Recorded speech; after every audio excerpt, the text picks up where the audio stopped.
my doctor in Indonesia understand me better, and I feel so much better. I don't feel like it's a real thing 100% yet. It is. We're moving. I don't want to move back to state. That would be devastated. Awesome!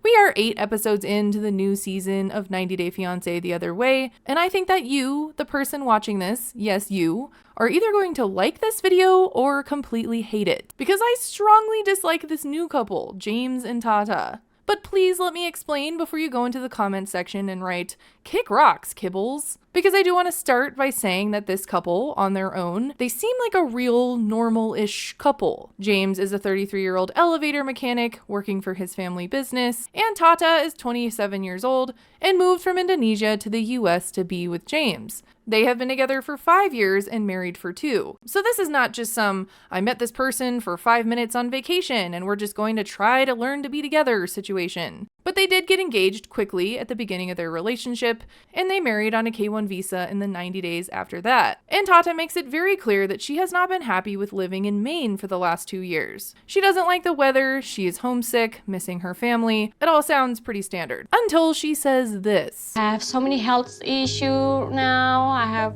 something on my throat. I can't even swallow. I got a lot of headache. So she's been to doctor after doctor, and no one can tell her what's wrong with her. And there is this tone that this could be very serious. We have to get to the bottom of this. It could be something serious and we don't know. Understandably, she's frustrated and she's desperate to be well. And it comes off like this is a very big reason for why they have decided to move back to Indonesia. Her health is the most important thing to me. But I also hear something else that can't be ignored. For me, everything is so emotional. I cry a lot. And she's not lying. In many of these scenes in these episodes, she is crying. But I can tell you how I feel. Then How am I tell me how you feeling? feel, I but don't change did. everything just because you're scared. And it's for a lot of reasons. I can see why. James has this strange way of handling stressful situations. He does this thing where he doesn't tell anyone he's going to do something until right before he does it. This includes things like not telling his family, who he works for, that he's moving to another country. You leave in a week. I know, it's a lot of pressure on you. That sucks. They don't have a lot of elevator mechanics. It's an extremely dangerous job. So he's essentially short-staffing his family business last minute. And this is not some one-time thing. He's done this to his family before. I was married once previously, and we were in Maine for about 6 months. She made me move to Florida. So just with this, James is already giving off some major red flags, because this is actually his pattern. He keeps things from people until the very last second, and then they get very upset. And it was really unnerving when he did this with telling Tata that they can't bring their dog to Indonesia with them. And now you just tell me the day when I left? You just tell me right now? They are leaving their sweet little fur baby behind. That's so sad. If we take him over there right now, there's a very good chance that when we get there, they could euthanize him, which means they would kill him. Their reasons for why they're leaving the dog behind are valid though, right? Tata is sick. They need to take care of her, but don't leave the dog, no! So of course, learning this a few days before she's leaving, Tata breaks down. And yes, I get why she's crying. It's freaking sad. And then there's another time where she hears from a friend that James said he might not want kids, but she didn't know that. So that's upsetting too, because that's something she really wants, and he didn't tell her. But that's when my sympathy stops, and I start to hesitate to feel bad for her. Because when Tata does go to Indonesia for the first 5 weeks, James stayed behind to save more money for them before he came out. We are seeing her glowing, happy, just 5 weeks after she arrived in Indonesia. And she's apparently cured of her illness that was plaguing her in the US. For now, I take the herbal drink and medication from the doctor. The swollen is getting smaller, and I feel so much better. Huh? And we find this out on episode 4 of this season. And after this conversation with her sister, I don't hear them mention this again. They left James' steady job, which is their primary income, their dog, but she's fine now? I was very thrown off by that. I thought this was going to be like a continuous battle with her health. So their new storyline instantly becomes that Tata is waiting for James and the plan is to work for her parents who make banana chips. And their old storyline of her being sick just kind of disappears. Unless I'm missing something, I don't hear them talk about her illness again. Like, what the fuck? This almost reminds me of Amanda from The Other Way. Her story is all sad at first. Her husband had died, and it was recent enough that her kids slept with his urn. But in her story, she's like, see ya kids, I'm going to an extended trip to Romania with some guy I don't really know. Like, what the actual fuck, people? Even when Tata tells her sister that her and James want to move to Indonesia permanently, her sister's like, don't move here. She's concerned that they're leaving James' steady job behind and are going to struggle here, which is a very valid thing to worry about. Terus bahasa komunikasinya belum lancar. Terus pendapatan ekonomi sini kan kecil. Beda sama di Amerika. Tata's parents do make banana chips for a living, but even if James and Tata work for her parents, there's a chance that it's not going to be enough income. Her sister's lack of excitement is so telling. She also says not to move in with their parents, and they're doing just that. Masih konflik lagi.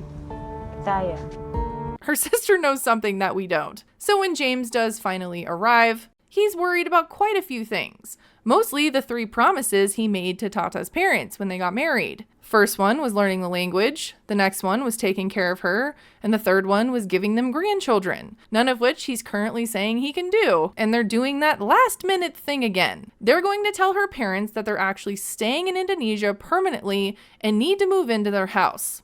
And they're already here with their luggage in a hotel room that they only plan to stay in for 2 days. Just to check in on you, the person watching this, do you see the red flags I see just waving around at this point? This went from this normal-ish couple to not. There's nothing normal about this anymore. So they go to Tata's parents' house. It seems like her parents are doing quite well for themselves. Their house is really cool looking and big. So they see both her mom and dad, and then they do a tour of the house.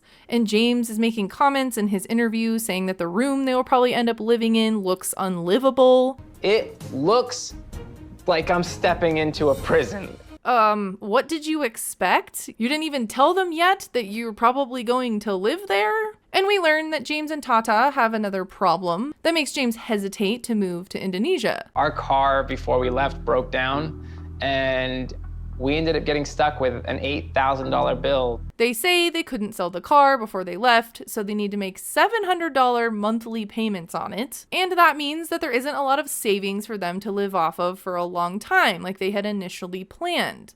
Is that even something that we could make here? $700 a month? Especially selling banana chips for your dad.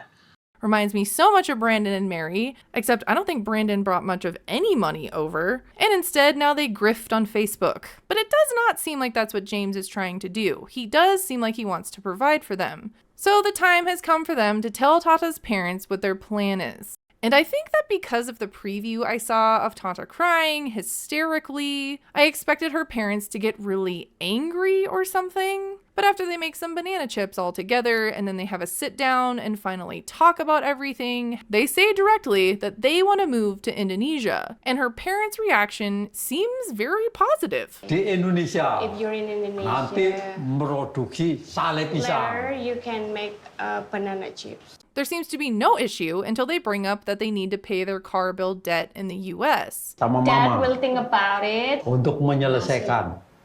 to help you guys maybe pay it off. He tries to get Tata to say that they don't want her parents' money for their car loan, but she doesn't say that. She just translates what they are saying and then starts to get upset. And I think that a lot of people watching this will think, oh, she just got stressed because she's trying to translate and have a very hard conversation with her parents. I mean, Cita-citanya you need to help me on this one. harus There's tercapai. things we need to talk Yeah, but I about. need to translate what you said to them too. And James is over here pushing her to say stuff, and she got very overwhelmed. But I didn't see it like that. And this is where you watching might disagree with me.